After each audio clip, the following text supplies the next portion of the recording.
అందరికీ నమస్తే. బాగున్నారు కదా? అందరూ బాగానే ఉంటారు. ఎందుకంటే పక్కోని జీవితంతో ఆడుకుంటున్న వాళ్ళు అందరూ మంచిగానే ఉంటారు. జాలిరి నవ్వుతే తప్పు, జాలిరి ఏడుస్తే తప్పు, జాలిరి ఒకరితో మాట్లాడితే తప్పు, జాలిరి కూసుంటే తప్పు, జాలిరి నిల్చుంటే తప్పు. జాలిరి నవ్వుతే ఓవర్ యాక్షన్. జాలిరి పద్ధతి ఉండదు, నేను నేర్చుకోవాలి. ఫోక్ ఇండస్ట్రీలో పద్ధతిగా చీర కట్టుకొని ఇప్పటి వరకు మెయింటైన్ చేసింది నేనే.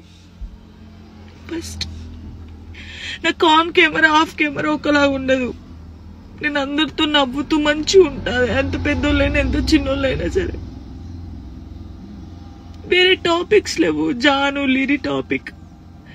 ఎందుకు నా పర్సనల్ లైఫ్ ని తీసుకొచ్చి మీరెందుకు ఇంత హైలైట్ అంటే మీ వ్యూస్ కోసమా?